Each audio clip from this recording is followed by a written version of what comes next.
Olá pessoal, estou mostrando aqui para você uma forma geométrica de uma árvore.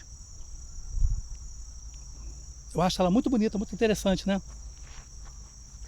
Mesmo ela seca, ela tem uma forma geométrica interessante.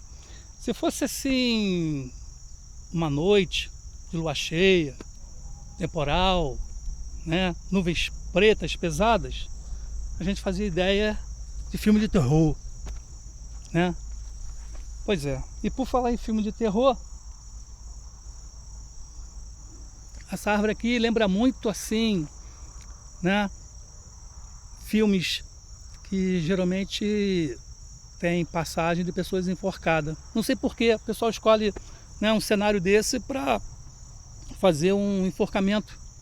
Deve ser por uma questão tenebrosa, né? Dá aquele ênfase. Mas isso faz pensar também numa coisa, já que estamos falando assim de suicídio. Por que leva uma pessoa a se suicidar? Qual é a diferença do deprimido que quer se suicidar para um suicida? É uma questão para a gente parar e pensar, né? Assim, o deprimido, ele não quer morrer. O deprimido, ele quer resolver o problema dele, que é diferente. Já o suicida, não. O suicida, ele quer acabar com a vida de qualquer maneira. O que tiver na frente, que der na cabeça dele, ele faz. Se tiver ali veneno, ele toma. Se tiver uma caixa de remédio, ele toma. Se tiver uma corda, ele vai, né? Estraga até o cenário aqui bonito dessa árvore, né? Pelo menos a forma geométrica dela, eu acho muito bonita essa árvore. E ele vai ali, talvez ele ache aquela árvore bonita também, né? Porque não dá para pendurar num lustre, né? Pendurar num lustre para se enforcar é meio complicado. Esse lustre tem que ser muito forte. Então geralmente é sempre uma árvore. Aí o que faz uma pessoa, né, tomar essa atitude? Porque olha só, o deprimido, ele quer resolver um problema, ele não quer morrer. Ele quer resolver um problema. Ele quer tirar angústia, quer tirar, né, aqueles problemas que ficam martelando na cabeça dele. Ele está procurando, já não aguenta mais essa vida, está procurando outra vida. Essa aqui ele já não aguenta mais, não dá mais prazer para ele, alegria, né? Não tem mais nada para ele. Então o deprimido, ele não quer morrer, diferente do suicida. Já o suicida, né, ele já está decidido, acabou, certo? Tudo bem. E aí? Morreu, acabou? Será? Mas aí o problema está aí. Se morresse fosse acabou, sei lá, um sono eterno, um estado de coma eterno, tudo bem, estava resolvido o problema do cara, né? Mas o pior é que morreu, não acabou. Infelizmente, não acabou. E sabe por que eu digo isso? Porque na minha adolescência, eu peguei um resfriado e médico receitou para mim penicilina. Tomei a injeção na veia e apaguei. Comecei a fazer uma viagem astral, passei por diversos planos e passei por uma... Estava entrando numa gruta, vi uma gruta e ali tinha uma mulher de branco me esperando, com um sorriso bonito. Quando eu estava passando ali, né, para aquela gruta, encontro com aquela mulher, um homem veio e disse: volte, não é hora. Pum! Imediatamente caí no meu corpo como se tivesse caído aí de uma escada, né? De 20 degraus. A pancada foi violenta. Aí de lá para cá eu fiquei questionando, né? Pô, mas será que não foi efeito da penicilina? Que mais tarde eu fui fazer o exame, eu era alérgico à penicilina, mas alérgico no sentido do quê? Se eu tomar, morrer. Então era para ter morrido. Mas como o cara lá de cima disse que não era a hora, eu voltei. Então faz a gente pensar no quê? Temos hora para morrer. Como aquela hora não era minha, eu tive de voltar. Mas deu para voltar, né? Deu para voltar. E aqueles caras que suicidam e não tem, né, como voltar? Um tiro na cabeça, enforcado. Não tem como, né? Não vai ter jeito. Vai ter que assumir, né, as consequências. E aí? O cara quer se suicidar, ele quer morrer, acabou. Ele acha que morreu, acabou. Só que não é bem assim. Porque ele vai ter, né, um triste despertar. Pô, o cara queria morrer, ele está vivo. E a bronca aí? Como é que fica? No meu caso, né? Vamos dizer assim, eu estava fazendo uma passagem e não era a minha hora. Voltei. Show. Beleza. Mas o cara ali não deu para voltar. Qual é a consequência que ele vai ter? Então vamos comparar assim, né? O cara que suicidou com a mulher que vai parir. Quando a mulher vai parir, tem uma porção de gente esperando aquela criança. Certo? Então, tem pediatra, tem a parteira, tem o médico, tem a própria mãe, tem os auxiliares, do lado de fora tem os pais, os avós. Aquela criança está sendo esperada, porque vai ter uma hora para receber. Certo? Então tem alguém esperando ali, tudo programado. Mas no caso do suicídio, né, que o cara tinha, né, uma programação de vida, uma data para ele desencarnar, e o cara foi antes da hora. E o que faz a pessoa também tomar essa atitude? Depressão? Depressão, ele até tem condições de se ele for bem assistido, se tiver alguém cuidando dele, né, ele até se segura, pode segurar ele, fazer terapia. Mas talvez se ele estivesse morando sozinho, não. Não, né? Então a questão não é julgar isso, é julgar a consequência disso. Primeiro porque você, né, você desrespeitou uma lei de Deus, você cometeu um crime contra Deus, quer tirar sua própria vida. Tem o livre-arbítrio? Tem. Mas e aí? Como é que fica? Você queria morrer, chega lá, está acordado. Né? Você se toca, você se sente. E é complicado. Você sentir todos os efeitos, sintomas disso tudo. Como é que ficaria isso? Só para vocês terem uma ideia, vou ler uma carta psicografada aqui de um relato de um suicida, né? E ele explica exatamente o que aconteceu com ele, né? E começa assim: a minha morte foi como um pesadelo. Senti um profundo torpor e perdi os sentidos. Depois de algum tempo, recobrei a consciência, parecia estar bem, até que percebi que algumas pessoas estavam colocando-me dentro de um caixão. Tentei reagir, mas não consegui mexer-me. Gritei dizendo que estava vivo, mas ninguém me ouviu. Quando fecharam o caixão, dei murros na tampa tentando abri-la, mas o meu esforço era em vão, perdi os sentidos. Não sei quanto tempo fiquei desacordado. Quando dei por mim novamente, senti que me colocaram em um veículo e viajamos por algum tempo. Os solavancos do carro enjoaram-me. Comecei a passar mal, mas tinha espaço para vomitar e nem para mexer. Senti-me sufocado. Quando o carro parou, escutei gritar o meu nome, seguindo de muitos prantos. Pelo movimento, percebi que ali deveria ser o local do velório.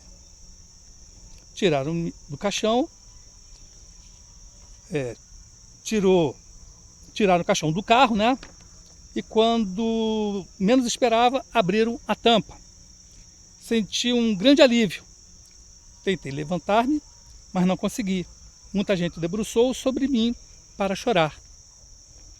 O que eu poderia fazer? Já havia tentado de tudo para sair dali.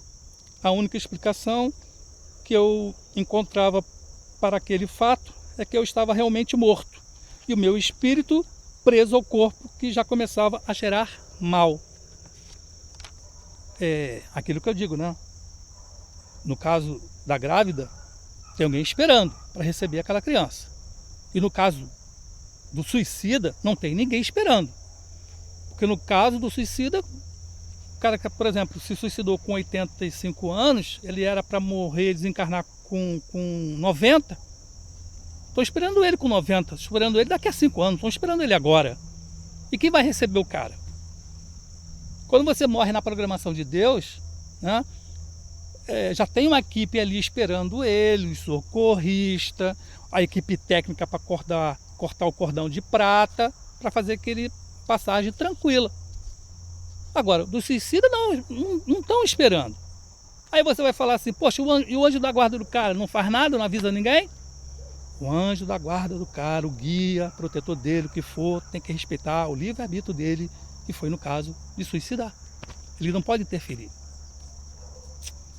Continuando. Diante da minha impotência, tive que aceitar aquela situação. Observei cada pessoa que passava por mim. Olhavam-me piedosamente e lamentavam a minha morte. Quase todos que passaram por aquele desfile de lágrimas e de hipocrisia diziam a mesma coisa. Que pena, tão jovem. Outros cochichavam. Foram as drogas que os destruíram. Depois de algum tempo, fecharam o caixão e puseram-me novamente em um carro. Fiquei tonto, comecei a passar mal. Por alguns momentos tive a esperança de que tudo aquilo poderia ser um sonho e que, naquele momento, eu iria morrer de verdade. Mas acabei apenas desmaiado. Quando voltei em mim, não sei quanto tempo depois escutei alguma pessoa conversando. Pelo que eles falavam, deduzi que estavam levando-me para o cemitério. Quase me desesperei.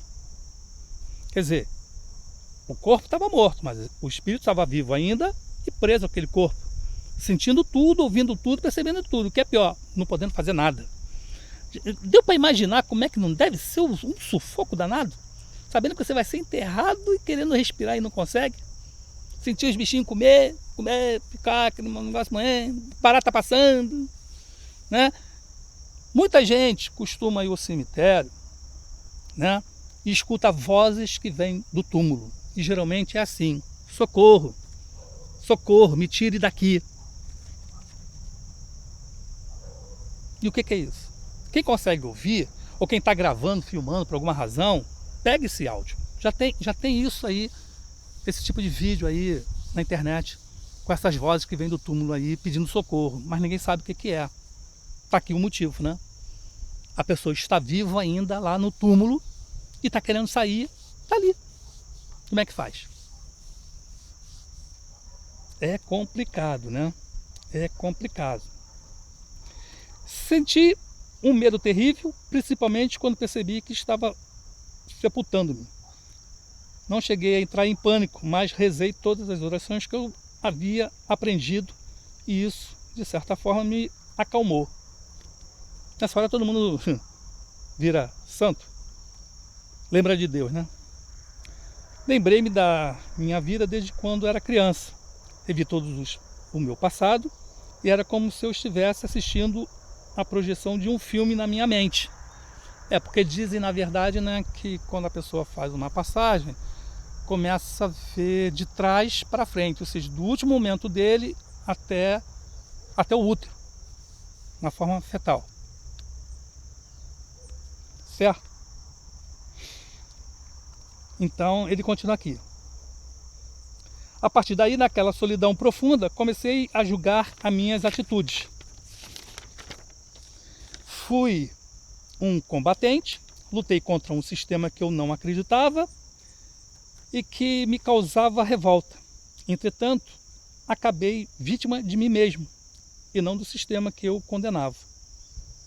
Sem perceber, havia optado pela fuga, a mesma fuga que me havia fascinado em outro momento de minha vida. O sofrimento por que eu estava passando era característico dos suicidas. Era assim que eu me sentia, um suicida. Levada pela revolta, percorri os caminhos das drogas até encontrar a morte. Embora o mundo me aborrecesse, eu deveria ter continuado no bom combate. Na verdade, fui equivocado.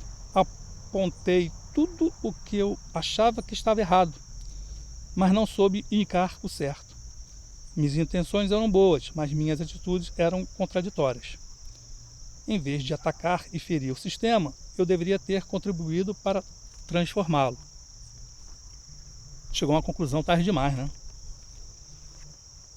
Por isso, a importância, né, da pessoa que, por exemplo, ela vai fumar pela primeira vez, eu acho que ela deveria saber o prós e o contra do cigarro. O que faz bem, o que faz ruim, o que faz mal, né? Para ela assumir, porque se ela fizer ali um levantamento, ela vai ver que é mais negativo que positivo. Aliás, se tiver positivo, deve ser meio positivo. Mas tudo bem, tem uns que dizem que relaxam, outros vão porque a turma tá na moda, o cara fuma, também vou fumar, meu colega fuma porque eu vou fumar, e vai essa desculpa aí, e é assim mesmo. A bebida é a mesma coisa. Na adolescência, pô, o cara quer divertir, quer ficar alegre, né? E vai embora. Mas ele não pensa, pô, e a consequência disso? Um vício, né? Dá um problema de cirrose, arrebenta o fígado todo.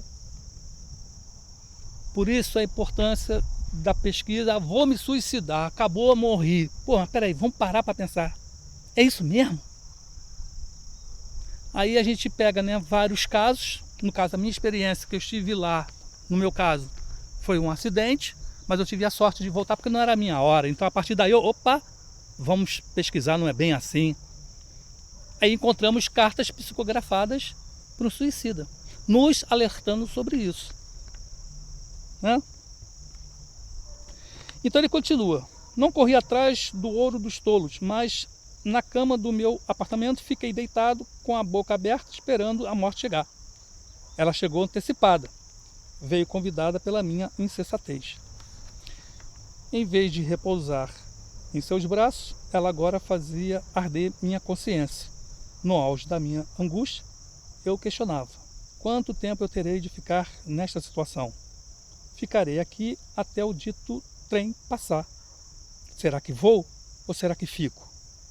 Eu consolava a mim mesmo: não importa. Se vou, livro-me deste mundo equivocado. Se fico, tento outra vez. Diante das dúvidas que povoaram a minha mente, eu afirmava: tenho certeza de que a vida é eterna. Descobriu tarde demais, né? Este é apenas um momento como outro qualquer. Vai passar como tudo passou. Essas autoafirmações aqui reconfortaram-me. Constantemente eu buscava encontrar as vantagens que aquela situação me proporcionava. Então eu dizia: pelo menos aqui não ouço os noticiários infames, não posso beber e nem me drogar. E a gente, né, vai escutando esse tipo de coisa, vai atendendo esse tipo de pessoa. É um tipo de pessoa, de espírito, que precisa de muita oração, no sofrimento, fica ali no caixão assistindo tudo, como eu falei, né? Os vermes comendo, barata passando, falta de ar, angústia, fome, frio. E até um dia, quem sabe, se o cara desencarnou com 80 anos, estavam esperando ele com 85, tem que esperar 5 anos naquela angústia. Mas Deus é misericordioso. Se o cara realmente se arrepender, família rezando para ele rezando para ele mesmo, uma equipe socorrista, né, não vem tirar ele daquele pesadelo, daquele estado que ele se encontra, né? Porque uns, né, esta é uma forma do cara ficar preso ao corpo. Outros vão parar no que os espíritas chamam de Vale dos Suicidas. E no Vale dos Suicidas, ele fica ali o quê? Revendo o ato insano que ele cometeu. Se é o caso que o cara deu um tiro na cabeça, ele vai escutar o barulho da arma, ele vai sentir aquele sangue jorrando na cabeça dele, aquele cheiro de sangue, e ficar enjoado pelo cheiro de sangue, fica tonto, fica perdido, fica com dor, aquela dor, e ninguém vem se socorrer. E esse filme fica repetindo, até, né, que ele se arrepende, viu o erro que ele cometeu, e uma equipe socorrista venha resgatá-lo daquela situação, daquele vale. E cada caso é um caso, mas nenhum caso é tão positivo assim, né? Parando para pensar, né? Sei lá, né? Vai que tem alguém aí querendo se suicidar e pelo menos, opa, temos que ser fortes, temos que ter fé, tem que ter esperança, tem que reagir, por pior que seja a situação, existe uma outra pior. Morrer não é acabou, a vida continua. Então, espero que tenha passado com isso uma mensagem positiva, de força, de coragem, de fé, antes da pessoa, né, for querer cometer alguma coisa assim, louca, algum absurdo, alguma ideia patafúrdia, pare para pensar. A situação hoje poderia ser pior, né? E que amanhã pode ser melhor. Se tem um programa para a gente tem que cumprir essa programação, temos que ser forte. Eu acho pessoa que vai dar fim da própria vida é um ato de covardia. Tem o desespero? Tem. Né? Tem gente que né, se desespera facilmente. Ou pela uma idade avançada, que chegou na velhice, se sentiu um lixo. Né? Um país que está cheio de problema, que não tem hospital, não tem remédio, que os próprios políticos roubam, né, desse sistema, e você se vê num caos, você acha que não é desse mundo para viver, não aguenta mais viver essa coisa. Dá para entender tudo isso. Mas tem um motivo para essa pessoa passar por isso. Porque, na verdade, uns passam bem e outros passam mal. Por quê? Falta de conhecimento. Talvez, se uma pessoa, né, tiver com essa triste ideia e pesquisar, ver um vídeo parecido com esse, né, e possa parar para pensar melhor no que vai fazer, né, porque aí não termina não. E depois, né, eu falei aqui que ele pode ser resgatado lá do outro lado da vida, né, lá do Vale dos Suicidas, ou se ele estiver ainda lá no túmulo dele, preso lá, né. E sim, e a próxima etapa vai ser linda e maravilhosa? Não, né? Ele vai reencarnar depois de um tratamento com aqueles problemas que ele tinha e mais com perispírito defeituoso, né? Porque se ele se enforcou, né? Ele quebrou o pescoço, ele vai ter um problema de garganta na glândula dele, vai ter um problema na fala, ou ele vai ter problema de nanismo, né? Ele vai ter um problema de coluna terrível ali, vivendo, operando, aquele karma de operar, né? Ele vai ter um karma, consequência daquele ato que ele cometeu, né?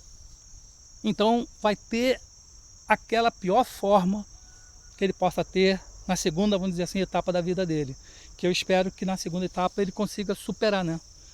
Porque é complicado a pessoa desistir da vida, porque a vida é um aprendizado. Aí nós temos a próxima sequência de como seria a vida dessa pessoa que já cometeu esse crime, né, do suicídio, e como é que ela vai viver nesse dia a dia, né? Quantas encarnações ela vai ter que ter para recuperar aquela que ela perdeu, do que ela tinha de aprender não aprendeu. Mas infelizmente eu deixo aqui esse aviso, né? E espero quem tiver com essa sensação pare para refletir um pouco, né? E pelo menos pense que existe essa possibilidade disso acontecer. Não pensar que é uma historinha a mais. Então pelo menos parar para acontecer e seja forte, né? Deus tem um plano para nós. Legal? Deixar você admirando aqui essa árvore que, independente da história triste aqui, ela é muito bonito o cenário. Até a próxima, gente.